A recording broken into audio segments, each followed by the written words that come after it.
Meus irmãos, minhas irmãs, com alegria eu quero cumprimentá-los com a paz do Senhor.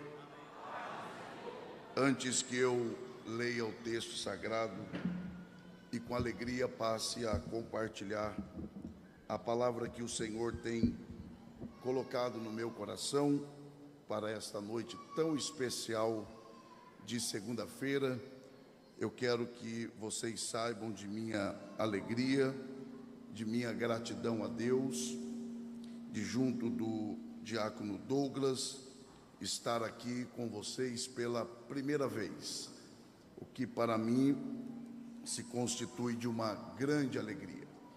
Aproveito inclusive a oportunidade para que, mesmo na ausência, honrar a Deus pela vida do líder desta igreja, pastor Martim Alves, a quem eu respeito, admiro, e oro para que Deus siga a abençoá-lo, preservá-lo e continue a confirmar o trabalho de suas mãos. Também agradecer a Deus pela vida do pastor Reinaldo, que de uma forma tão especial e carinhosa tem nos recebido. A minha oração também é no sentido de que Deus o abençoe junto de sua família, assim como também todo o ministério que Deus tem lhe confiado. Agradecer ao diácono Felipe pelo contato, pelo convite, e claro que, mencionando a ele, eu estou incluindo a todos aqueles que compõem a organização deste grande e importante evento espiritual. Agradecer ao pastor Marcelino, que tem nos recebido desde esta madrugada desse dia, que o Senhor também siga a abençoá-lo. Quem aqui de verdade quer continuar ouvindo Deus falar, diga amém. Amém. Eu havia pedido a autorização para falar dos livros que eu trouxe, mas eu não vou tomar tempo, pelo menos hoje, falando a respeito. Os que desejarem, esses livros estarão ali à disposição dos irmãos em algum lugar aí, viu? Então, se você quiser, Deus te revela onde estará. Viu? Já revelou, The Jade Story, tá vendo? Já está revelado, já estão lá, ou estarão lá. Eu confesso a vocês que houve de minha parte uma preocupação sobre o que compartilhar com vocês neste primeiro momento em que teríamos juntos, já que, querendo Deus e os irmãos também, amanhã nós estaremos juntos novamente. E, com muita sinceridade, eu preciso lhes dizer que o Senhor fez descer ao meu coração o desejo e me fez sentir a necessidade de lhes falar a respeito de um dos fundamentos da fé cristã. E para isto eu convido você a abrir a sua Bíblia na primeira carta de Paulo aos Tessalonicenses. Primeira carta de Paulo aos Tessalonicenses. Quando você encontrar esta importante carta, localize aí, por favor, o capítulo de número 5. E quando você encontrar o capítulo de número 5 desta carta, identifique aí, por favor, o versículo de número 23, pois nós leremos este versículo e encerraremos a leitura no versículo de número 24. Primeira carta de Paulo aos Tessalonicenses, capítulo 5, e versículos 23 e 24. Os que encontraram, por favor, se manifestem dizendo glória a Deus. A palavra do Senhor diz assim a nós: e o mesmo Deus de paz vos santifique em tudo, e todo o vosso espírito e alma e corpo sejam plenamente conservados, irrepreensíveis para a vinda de nosso Senhor Jesus Cristo. Fiel é o que vos chama, o qual também o fará. E só os que podem digam amém. Amém. Muito obrigado, e que Deus, por graça, mais uma vez, abençoe a exposição de sua palavra. Esse é um texto que eu quero acreditar que se trata de uma passagem bíblica com a qual nós estamos familiarizados. Acredito, inclusive, que, por menor que seja o contato de alguém aqui com a Bíblia Sagrada, esse é um texto que, em alguma medida, nós estamos acostumados, se não todo ele, pelo menos uma parte desse texto. De maneira que eu abro aqui a nossa meditação, reconhecendo que esse é um texto comum a todos nós. Porém, se nós queremos de verdade, pelo menos tentar aqui, entender primeiro por que o Espírito de Deus inspirou o apóstolo Paulo a escrever estas palavras e escrevê-las desta forma.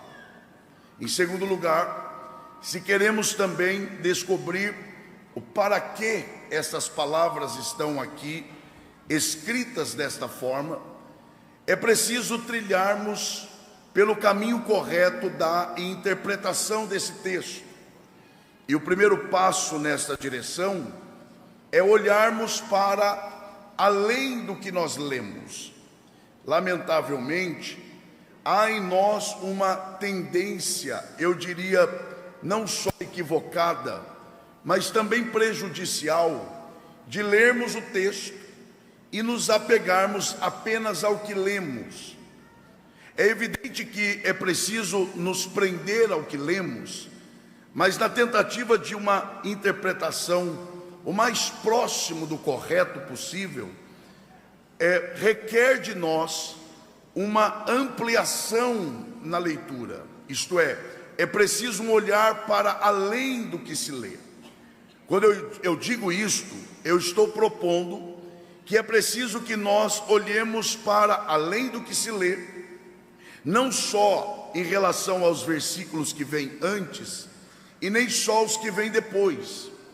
Neste caso aqui em especial, é preciso também uma lembrança, ainda que de forma rápida, sobre o processo pelo qual a igreja em Tessalônica ela foi estabelecida.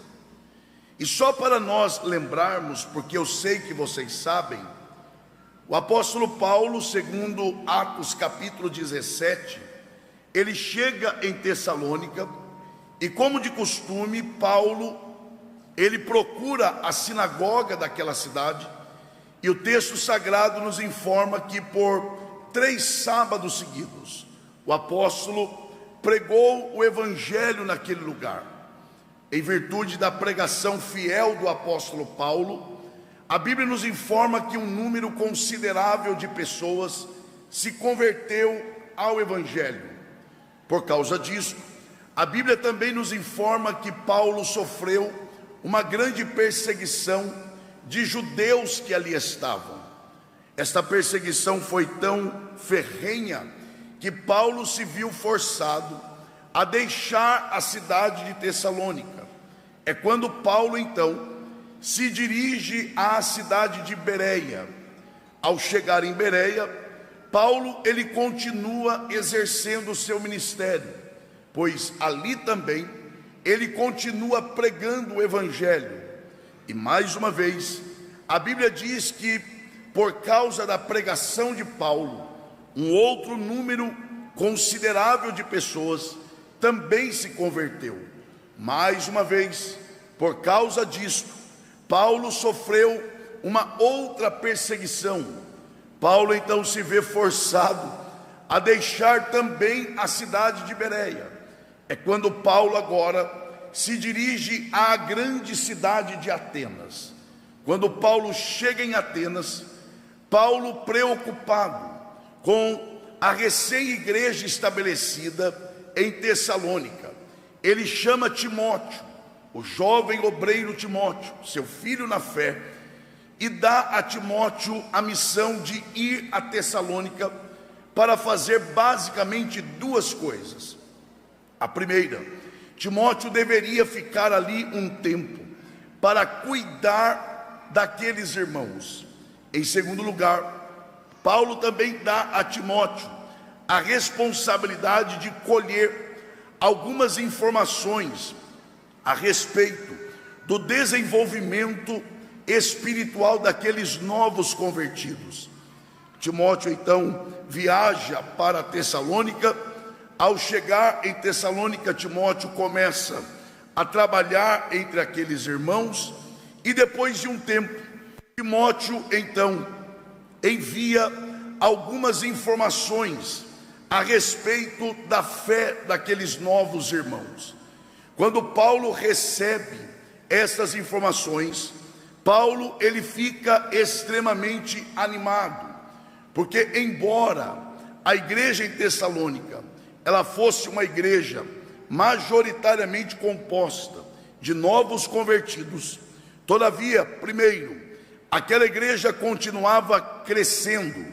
Segundo, aquela igreja continuava firmada no amor.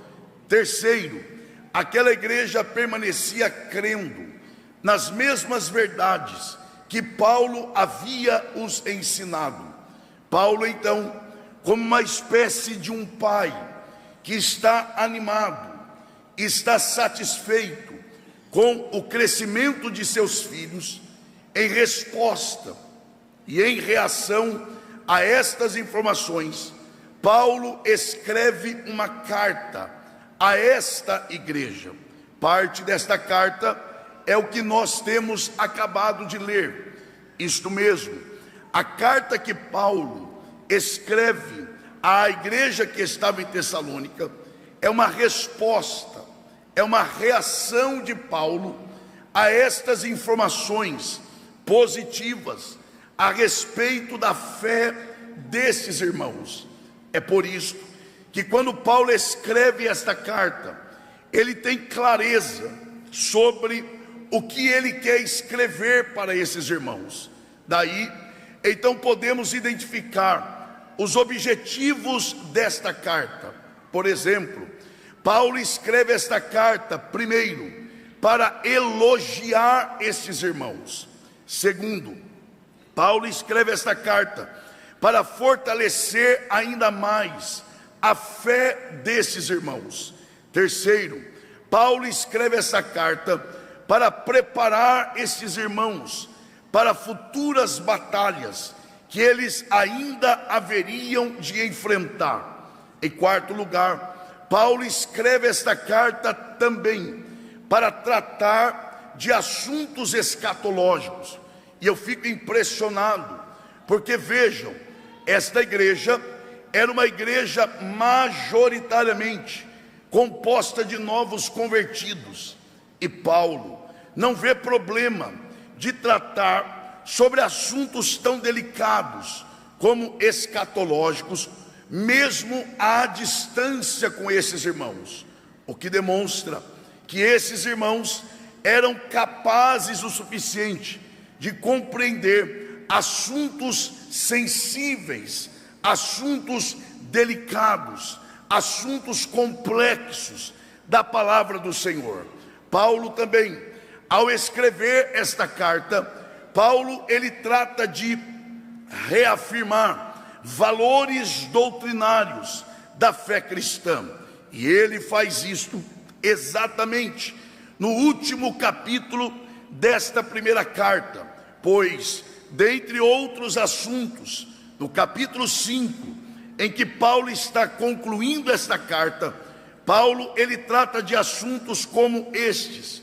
Primeiro, Paulo fala sobre a nobreza da gratidão, quando ele diz: em tudo dai graças. Observem que ele não diz por tudo, mas ele diz em tudo, isto é, em toda situação, em toda circunstância, sejam gratos a Deus. Paulo também, ele reafirma a importância da oração incessante, quando ele diz: orai sem cessar. Paulo também fala sobre a importância da profecia no culto. Paulo também fala sobre o perigo de extinguirmos o Espírito Santo de nossas reuniões. Paulo, ele vai tratando sobre esses assuntos, reafirmando esses valores doutrinários.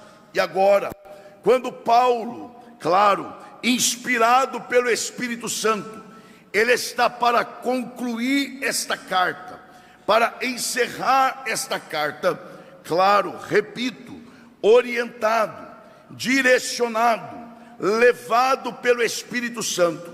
Paulo, ele retoma um tema que ele já havia tratado no capítulo de número 4, isto é, ele vai retratar sobre esse assunto. E por que ele faz isto?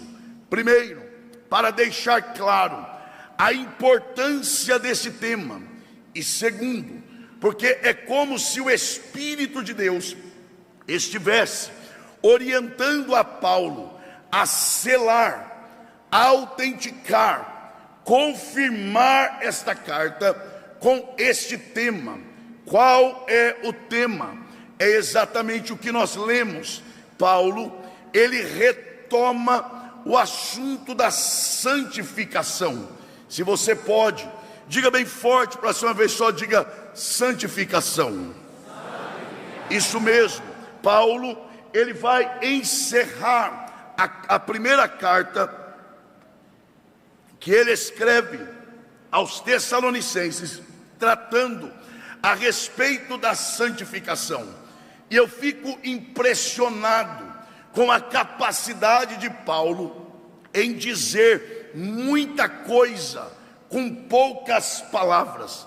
Paulo é o tipo de pessoa que está quase em extinção na atualidade, pois há pessoas que falam muito e dizem pouco. Paulo é o contrário. Paulo, ele falava pouco, mas quando falava, dizia muito. Eu não sei vocês, mas eu conheço pessoas que falam, mas falam mesmo, e vão falando, e quando você pensa que parou, não, só está começando, e quando termina finalmente de falar, você peneira e chega à conclusão de que a pessoa falou e não disse nada. Paulo é o contrário. Paulo, ele falava pouco, mas quando falava, dizia muito.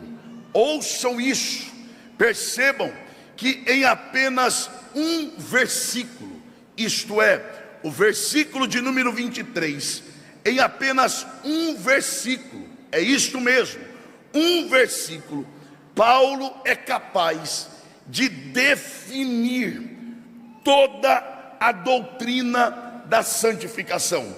É isso que eu estou afirmando. Em apenas um versículo, Paulo, ele delineia, ele elucida, ele apresenta-nos a doutrina da santificação. Percebam, aí no versículo 23, só nesse versículo, Paulo, ele fala, primeiro, sobre a fonte da santificação. Segundo, Paulo, ele nos fala sobre o alcance da santificação. E terceiro, ele nos fala sobre o processo da santificação. Para você que está bem atento, percebam, em apenas um versículo, o versículo 23 que nós lemos, Paulo, ele nos fala primeiro sobre a origem, a fonte, a procedência, a natureza, de onde vem a santificação. Em segundo lugar, Paulo nos fala sobre o alcance, a abrangência, isto é, até onde vai a obra da santificação em nós. E terceiro, Paulo nos apresenta o processo, a dinâmica, isto é, como esta obra é processada em nós. Então vejam, só no versículo 23, Paulo ele fala de onde vem, até onde vai e como é operada a santificação em nós. É mais ou menos isso aqui, de onde, até onde e como. Paulo está literalmente definindo a obra da santificação no homem.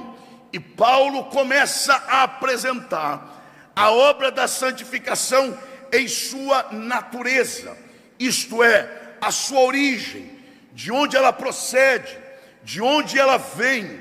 E ele abre o versículo respondendo a esta questão, dizendo: e o mesmo Deus de paz.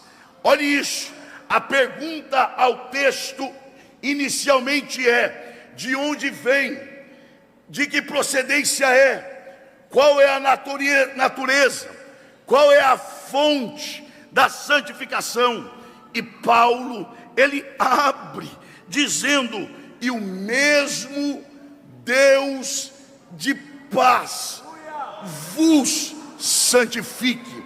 Paulo está deixando claro que, primeiro, a santificação não é uma ideia de homem, a santificação não é um projeto humano.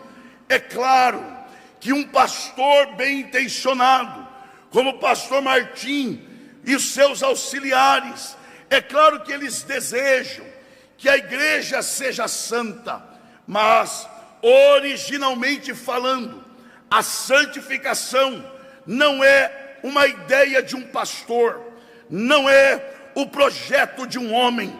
Pelo contrário, biblicamente falando, a santificação é uma ideia de Deus, é um projeto de Deus para a sua igreja.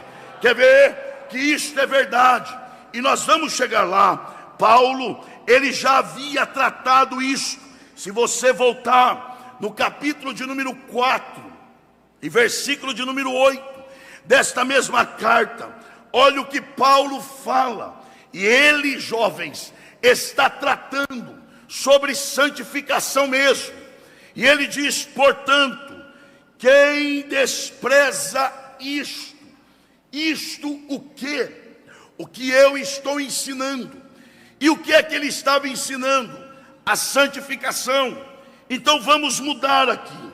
Portanto, quem despreza a santificação, olha o que Paulo diz: não despreza o homem. Qual é a ideia aqui? A ideia é: quem despreza a santificação, não despreza o pastor que ensina, não despreza o pregador que prega sobre, presta atenção, jovens, mas despreza ao próprio Deus. Por quê? Porque a santificação não é uma ideia de um pregador, não. A santificação não é um projeto de um pastor para uma igreja em um determinado local, não. A santificação é um projeto de Deus para este povo, é uma ideia de Deus para você. Alegra o teu coração, a santificação é a ideia de Deus para a sua vida. Mas vamos adiantar aqui. Mas não é só isso. Aqui eu vou precisar que você triplique a atenção, para eu não ser mal interpretado. Paulo, quando fala sobre a fonte, a origem, a natureza da santificação, ele não está falando que a santificação é só uma ideia. Não.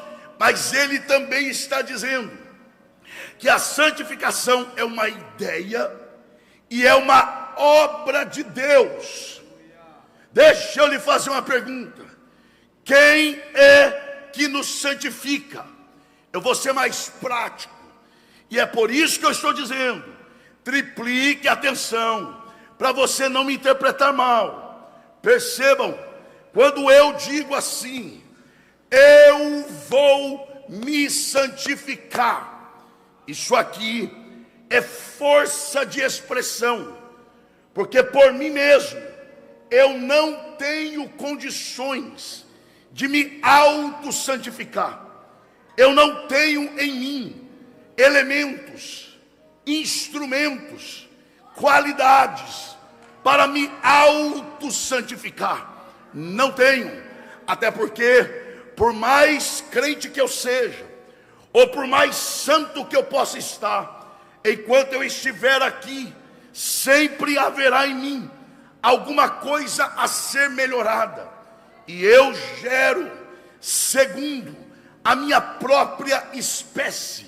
Então eu não tenho em mim condições de me auto-santificar. Ora, é só lembrar o que está em Isaías. Deus diz através do profeta a seu povo, eu acho isso aqui assustador. Deus diz assim ao seu povo: o seu melhor ato de justiça é diante de mim como trapo de imundície. Eu vou pedir licença às irmãs e às moças aqui presentes, mas com muito respeito eu preciso dizer, sabe o que é trapo de imundície ali? É o que hoje é o absorvente para a mulher nos dias de sua regra menstrual. Olha o que Deus está dizendo: o seu melhor ato de justiça, o que você tem de mais puro em você, diante da minha santidade, é como trapo de imundície. Como é que se aquilo que eu tenho de melhor diante de Deus é como trapo de imundície, como é que eu posso me auto-santificar? Como é que eu posso me auto-purificar? Olha o que ele diz: e o mesmo Deus de paz, Ele vos santifica. Ou seja, eu não tenho condições de me auto-santificar. A única coisa que eu posso fazer é me aproximar da fonte santificadora.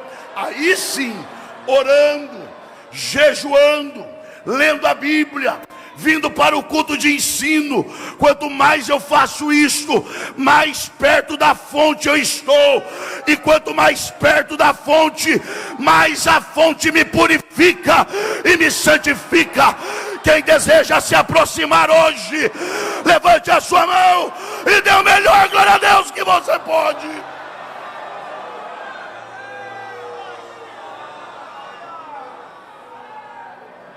Ele idealizou, nós vamos chegar lá. Ele idealizou, e é Ele quem executa a obra da santificação. Ele é a natureza, Ele é a fonte, Ele é a origem, Ele é a procedência, é Ele que vem. É dele que vem a obra da santificação, e Ele está aqui nesta noite.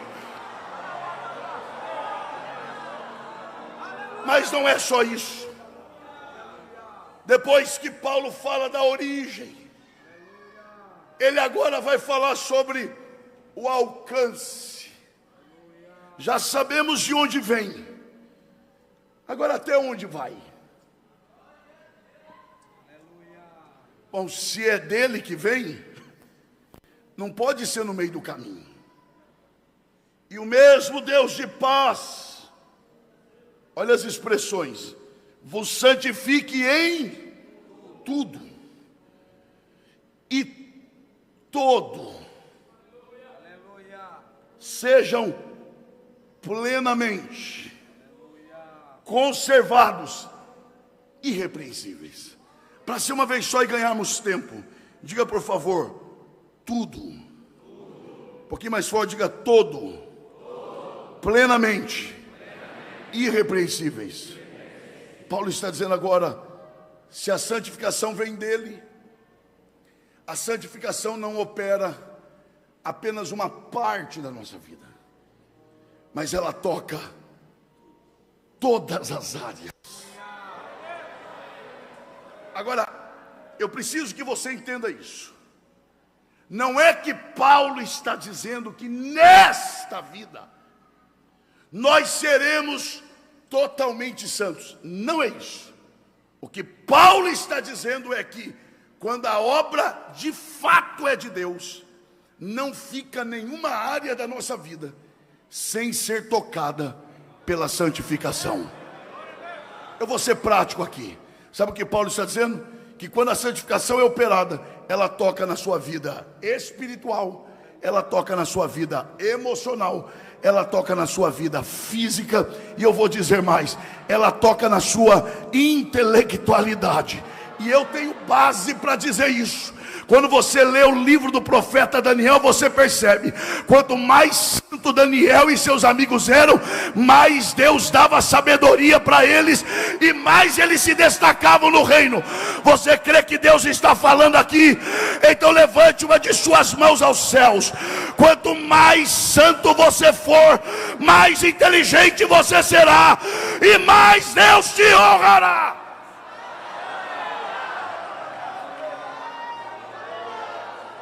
Eu creio nesta palavra, mas eu preciso adiantar. Fonte, Deus, abrangência, tudo, e a dinâmica, de onde vem, até onde vai, e como isto é operado em nós. Paulo disse, vamos lá, que coisa linda, os jovens com a Bíblia aberta, olha aí, e todo o vosso, diga bem forte assim, ó, espírito e alma e corpo, é a harpa, não é? Espiritual, é isso, é espírito, alma.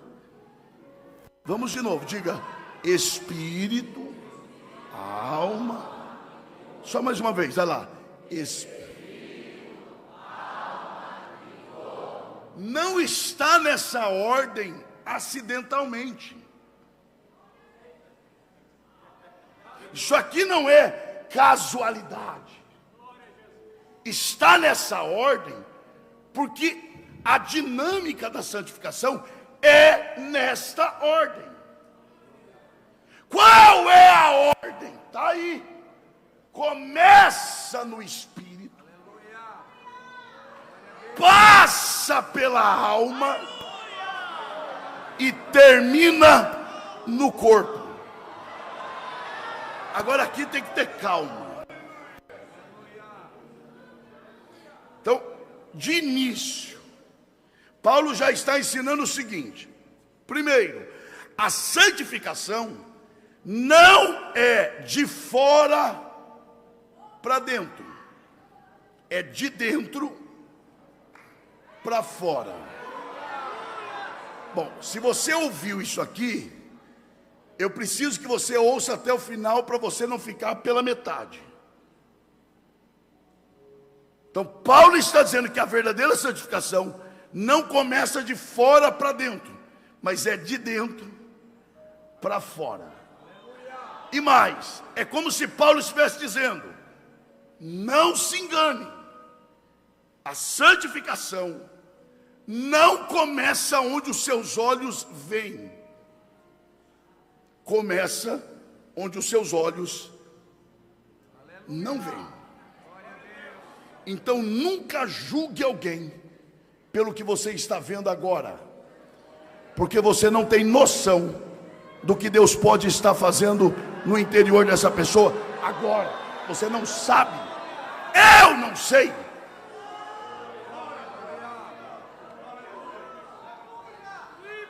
O fato é Por isso eu estou dizendo para ficar até o final agora. O fato é que Paulo diz que a santificação começa no espírito, passa pela alma e termina no corpo. O que seria santificação no espírito? O que seria santificação na alma? E o que seria santificação no corpo? Porque veja, é uma santificação só, mas é operada no espírito, na alma e no corpo, ou não é? Está aí. Então, que santificação é essa no espírito? Paulo responde. Efésios capítulo 2. Vocês são salvos, que bênção. Mas antes ele disse, vocês estavam mortos. Não é meio morto, não é quase morto. Ele diz, vocês estavam mortos em vossos delitos e pecados. Que morte é essa? É a morte espiritual. E que morte espiritual é esta? Faça força aí. É o que Jesus disse: deixe que os mortos sepultem os seus mortos. Que negócio é esse de morto sepultar morto? Jesus está dizendo, deixe que os mortos espirituais sepultem os seus mortos físicos. Porque o homem sem Deus é considerado morto. Como? Separado de Deus. E onde se dá essa morte? No espírito. O homem está separado de Deus. Ele não deseja as coisas de Deus. Ele odeia as coisas de Deus. Ele tem pavor de uma reunião dessa. Por isso é sinal de que, por pior que você esteja, você ainda está vivo, porque você está aqui. Porque o morto não quer isso. O morto não deseja isso. Ele está separado no espírito, do Espírito de Deus. Ele está morto. Mas aí Paulo diz o quê? Até que Cristo encontrou vocês. Porque quando ele encontrou vocês, ele vos vivificou. Ou seja, ele injetou vida onde tinha morte. E ali a obra da santificação começou. Quem já recebeu esta vida aqui? Tá. Vai ficar um pouquinho mais, só um pouquinho. Mas faz força aí. Quem é que tem acesso ao espírito do homem? Paulo responde que nem o homem é capaz de acessar o próprio espírito. Só o Espírito de Deus é capaz de acessar o espírito do homem. Então vai lá. Onde é que a obra começou? Vai lá, diga por favor, no espírito. Onde é que ela começou? E só quem vai lá? Então a obra da santificação começa onde só Deus vai. Vou te fazer uma pergunta. Não é o dia que você nasceu. Que dia que você foi gerado?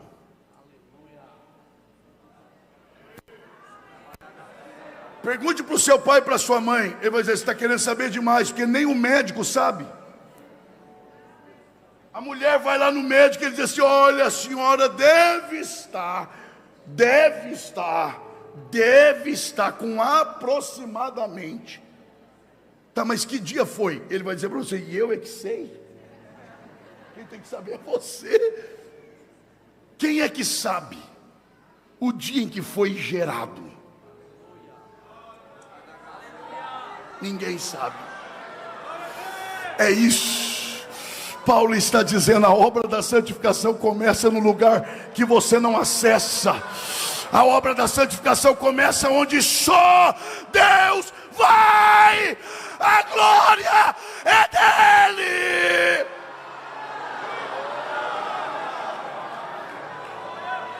Não há mérito em nós.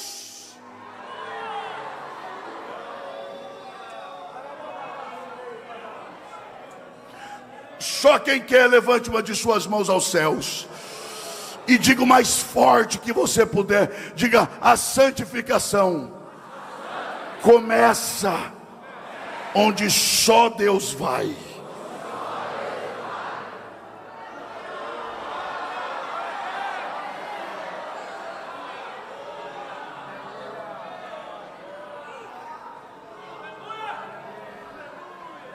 Mas aí Paulo desloca do espírito para a alma. Começa no espírito, onde só Deus vai, e passa pela alma. O que é santificação na alma? Bom, gente, nós temos que tentar entender o que é a alma para Paulo. Jovens, não perca isso aqui não. O que é que Paulo entende por alma? Para Paulo, alma é a sede dos desejos. É a central das vontades. É a base dos ideais. Para ser mais claro, jovem, preste atenção aqui. A alma para Paulo é o que faz o coração bater mais forte. É que faz pulsar o coração. Porque a alma para Paulo é a sede dos desejos. Olha isso. A santificação começa no espírito, passa pela alma. E a alma, diga bem forte, é a sede dos desejos. Eu vou ser prático aqui. O corpo faz o que a alma deseja. Presta atenção. O corpo faz o que a alma... Vai lá, gente. O corpo faz o que a alma deseja. Vou fazer uma pergunta básica do texto. Quem é santificado primeiro? A alma ou o corpo? E o corpo faz o que a alma? E o que é santificado primeiro? Então o que é santificado primeiro? O que eu faço ou o que eu desejo?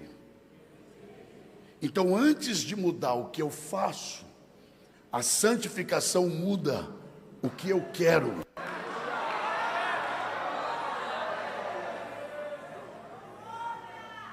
Isso é libertador. E não é porque eu estou falando, é porque é a Bíblia. Aqui está o drama. E tem jovem conversando. Aqui está o drama. Pastor, eu vou ao culto. Eu peço para Deus me libertar desta prática. E volta e meia eu caio no mesmo erro. É porque você está pedindo errado. Você tem que pedir: Senhor, antes de mudar o que eu faço, muda o que eu quero. Muda o desejo do meu coração. Oh, glória a Deus. Eu já pedi para você triplicar a atenção, para você não me interpretar mal. Eu peço de novo. É aquela passagem de Paulo que a gente interpreta de forma negativa, mas ela é positiva. Miserável homem que sou, o bem que eu quero, não faço, e o mal que eu não quero, eu faço. A gente pega de forma negativa, mas isso aqui é positivo. Pegue o jovem lá de fora, num dia de balada, não gospel, porque não tem balada gospel, balada mesmo. Chegue para ele e diga: você está em pecado. Ou ele vai rir de você, ou ele vai te bater, porque ele vai dizer: não, isso aqui não é pecado, isso aqui é meu direito. Porque o homem sem Deus, ele chama o pecado de direito. Ele faz porque quer fazer. Pega o jovem cristão mais fraco, ele dá um tropeço e ele diz: eu não deveria ter feito isso, eu não queria ter feito isso. Eu te pergunto, alguma coisa já não melhorou aí? Porque antigamente você fazia querendo fazer, agora você está fazendo sem querer fazer e sabe que está errado. É sinal de que alguma coisa já melhorou aí. É sinal de que alguma coisa aí por dentro já mudou. É sinal de que o nível da sua vida espiritual começou a melhorar para a glória de Deus. Oh, glória a Deus. Pastor, seja mais claro. Eu vou tentar. Lembra da oração do Pai Nosso? Numa parte Jesus diz: Pai, seja feita a tua vontade, assim na terra, como é, aonde? Vai lá, onde? No céu. Jesus está dizendo: faz aqui, do jeito que é feita aí. E como é que é feita a vontade dele lá? Dá para imaginar? Deus chamando Gabriel: Gabriel, sim Senhor, vai lá em Natal. Vou não. Olha que Deus fraco seria. Por quê? Porque enquanto Miguel não pedir perdão, eu não trabalho nessa igreja. Imagina Deus chamando Miguel: Miguel, sim Senhor, vai guerrear em Natal. Vou não. É assim lá? Como é que deve ser lá? Gabriel, sim Senhor, vai, já estou lá. Aí Jesus diz: Pai, faz aqui, do jeito que é feita aí, sem obstáculo. Alinhe os corações. E qual é o processo de desobstruir o caminho? É a santificação. Quando eu sou santificado, eu cumpro a vontade dele em minha vida. Quem deseja isto, levante a mão e dê um brado de glória. Que choria aquele mas.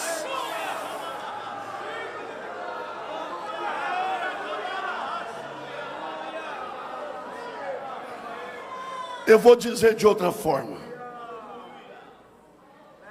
Deus disse através de Ezequiel: porém em vós o meu espírito. Meu Deus. Ele diz o que faria. Aí agora ele vai explicar como. Tirarei o vosso coração de pedra e colocarei um coração de carne.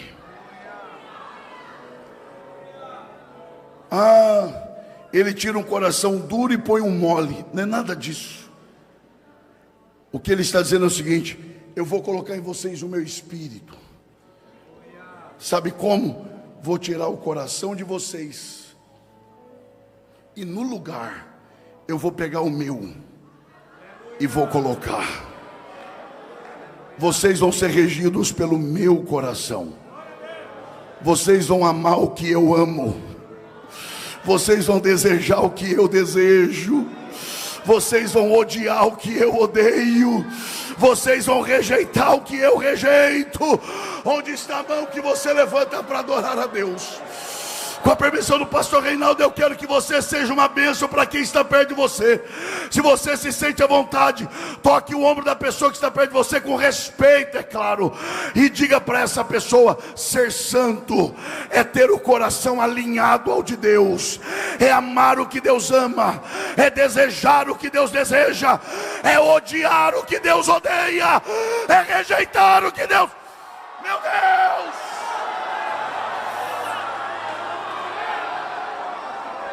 Onde tiver um crente com o coração aberto e preso à palavra, Deus troca o teu coração nesta noite.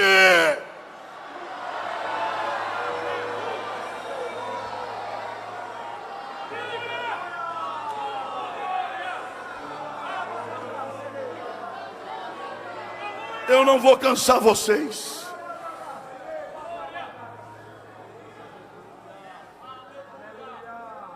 A santificação começa no espírito, passa pela alma, eu vou ser bem prático aqui, e termina no corpo. Vamos lá? Diga bem forte, mas tem que ser forte. Diga: a santificação começa onde só Deus vai, passa onde só eu sinto, e termina onde todos vêm. É isso.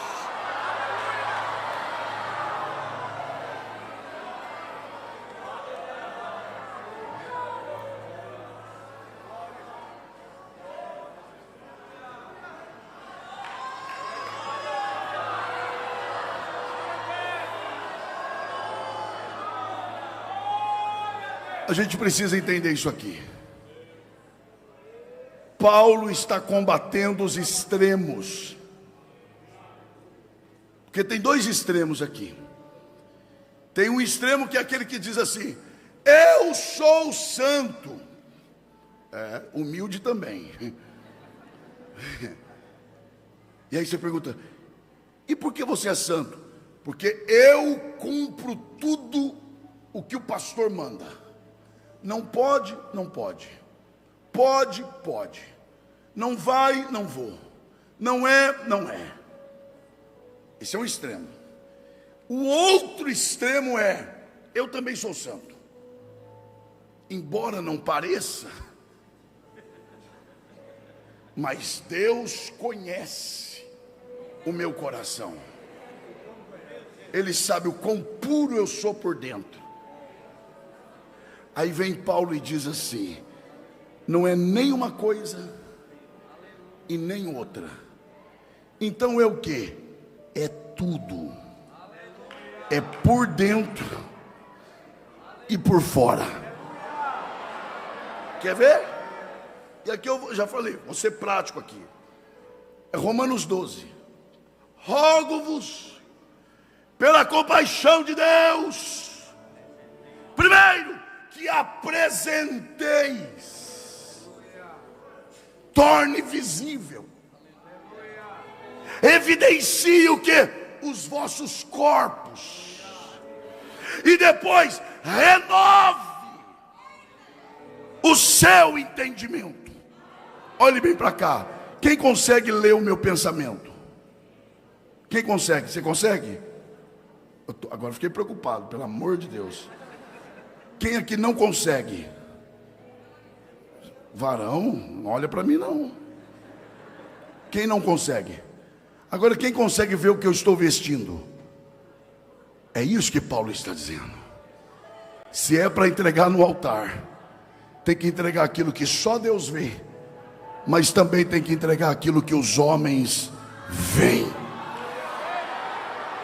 Paulo está dizendo: se é para entregar, não basta entregar uma parte, tem que entregar tudo. É espírito, o que só Deus vai; alma, o que só eu sinto; e corpo, aquilo que todos olham e dizem: você não é mais o mesmo, você não é mais a mesma. Quem deseja isso, adore ao Senhor. Fechei a Bíblia.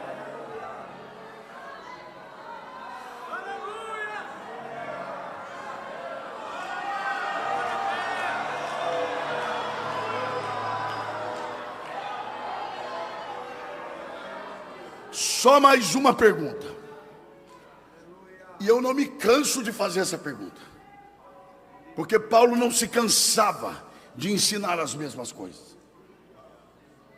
Por que a igreja tem que ser santa? Alguém vai correr, eu vou ser breve aqui, alguém vai correr e vai dizer: tem que ser santa para ir para o céu. Eu vou dizer: então quer dizer que se não tivesse céu, você ia viver de qualquer jeito? É por isso que tem crente que vive pecando, porque quem é que fica pensando no céu o dia todo? Céu, céu, ô céu, lindo céu, céu, céu, céu, céu, ô céu. Quem é que trabalha pensando no céu? Trabalhe pensando no céu, você vai ver para onde você vai. Não, patrão, é porque eu estou pensando no céu. Então vai para casa pensar no céu.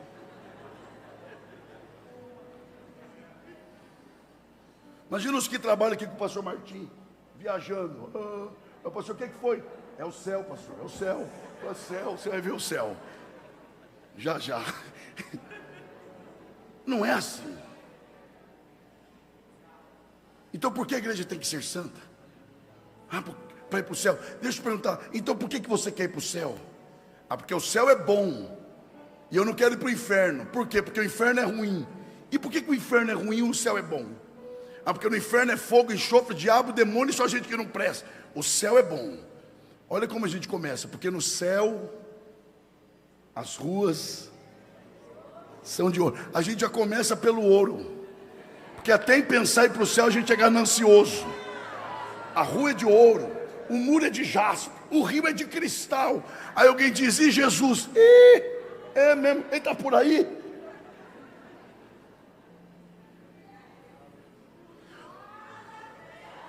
Triplique a atenção para não me interpretar mal. Eu não estou dizendo que não tem céu. Fique em paz, tem tudo isso. Mas tem uma coisa melhor que o céu. Onde é que está na Bíblia que a recompensa para os santos é ir para o céu? Onde é que está? O que Jesus falou? Bem-aventurados limpos de coração, porque estes vão para o céu, porque estes verão a Deus. Segui a paz com todos, e sem a qual ninguém vai para o céu, não, sem a qual ninguém verá o Senhor. E Paulo reafirma isso dizendo: quando estrugir a última trombeta, o que é mortal se revestirá do que é imortal, o que é visível do invisível. Receberemos um corpo semelhante ao dele, e o veremos como ele é.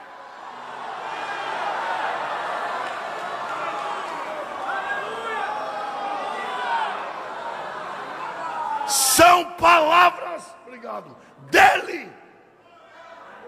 Não se turbe o vosso coração. Vocês creram em Deus, creiam também em mim. Na casa de meu pai há muitas moradas.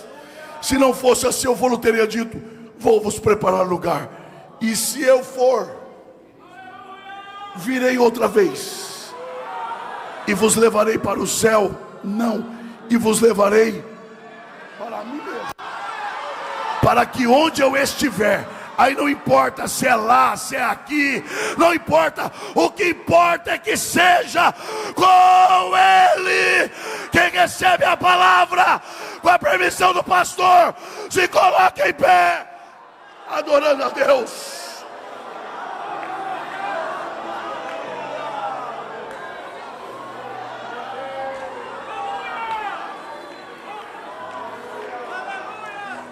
Porque a igreja tem de ser santa.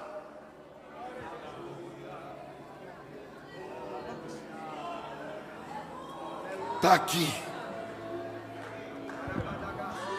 Diga bem forte, igreja. Porque a igreja tem que ser santa. Paulo responde em 1 Tessalonicenses 4 e 3. Porque esta é a vontade de Deus. Vamos ser didáticos aqui? Olhe para quem está perto de você e diga: você tem que ser santo, porque Deus quer que você seja.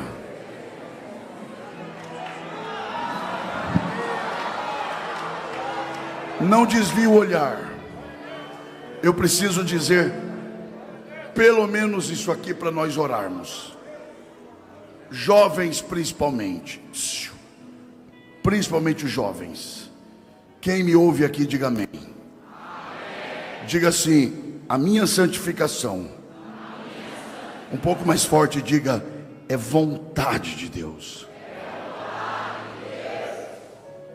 Tá, peraí. Quando Paulo usa a expressão vontade aqui, ele está falando isso pelo menos em 3 sentidos. Vontade de lei, e só pode estabelecer lei quem tem autoridade, e ele exige santidade porque ele é santo. Então ele diz: assim como eu sou, eu exijo que quem ande comigo também seja.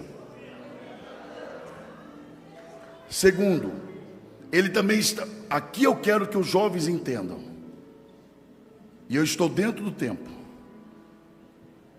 porque o pastor Reinaldo me deixou à vontade aqui. Eu não vou cansar vocês, mas eu preciso que jovens, vocês entendam pelo menos essa parte. Porque eu sei o que é ser jovem assembleiano. Ouça isso aqui. Porque vontade aqui para Paulo é também desejo.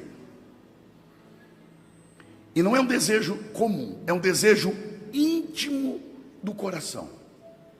Então, quando Paulo diz que a santificação é a vontade de Deus, Paulo está dizendo que a santificação é o desejo íntimo do coração de Deus para nós. Espera aí, eu vou te fazer uma pergunta. Você revela desejo íntimo para qualquer pessoa? Estou perguntando, sim ou não? Não. Vou te fazer outra pergunta. Deus exige santidade de pecadores? Não. De pecadores Deus exige arrependimento. Só existe um povo na terra de quem Deus exige santidade. É da igreja. Porque ser santo não é um peso. Ser santo não é um fardo. Ser santo é um privilégio. Quando Deus fala sobre santidade na igreja, Ele não está colocando um fardo sobre você. Ele está dizendo: eu vou abrir meu coração para vocês hoje, porque eu quero que vocês se pareçam comigo. Olhe bem para cá. Eu preciso que vocês jovens entendam isso. Diga bem forte: a minha santificação é vontade de Deus. Diga assim: e a vontade dele é boa, perfeita e agradável. Olhe para cá, olhe para cá, olhe para cá. Eu vou te fazer outra pergunta séria. Se eu sou santo, Deus é quem Ele é. Se eu não sou santo, o que é que altera em Deus? Nada. Então, quando Ele diz para nós assim: sejam santos, o benefício não é para Ele, Porque parece que ser santo é quase que fazer um favor para Deus.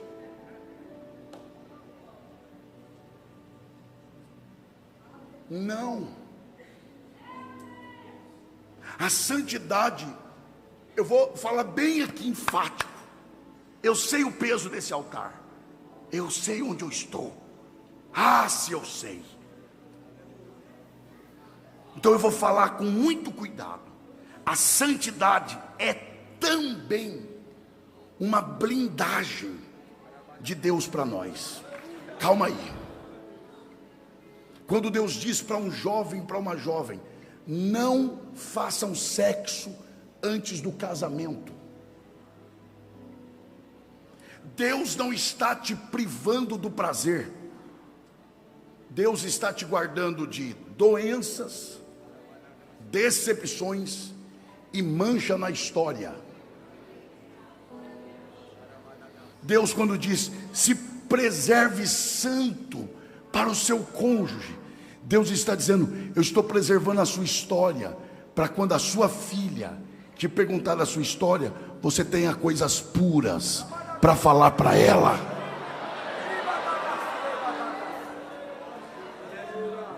Quando Deus diz a um casal, não adulterem, Deus está dizendo, eu quero proteger a sua casa, eu quero proteger a sua família.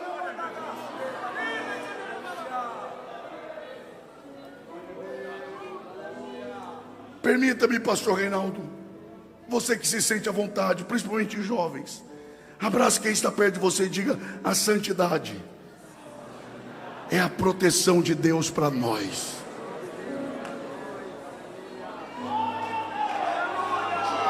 Deus quer te guardar, Deus quer te proteger. Pastor, e como é que eu faço? Se aproxime da fonte, se aproxime da fonte, Ele te guardará. Para encerrar, grita para ser uma vez só, diga vontade. A santificação é vontade de quem? De Deus. Quem é que já teve vontade aqui? Você nunca teve vontade de nada, nem que acabasse o culto. Vai lá, quem já teve vontade aqui de alguma coisa?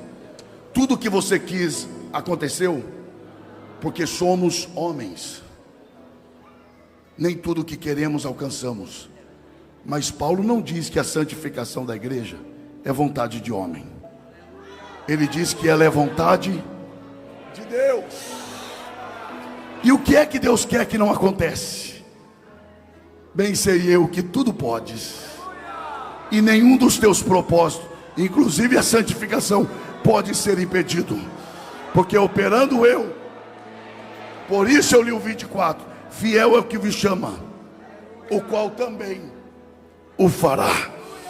Deus me traz aqui essa noite para dizer, queira o diabo ou não, você vai ser santo. Porque Deus nunca começa uma obra para deixar pela metade. Se Ele começou, Ele vai até o final.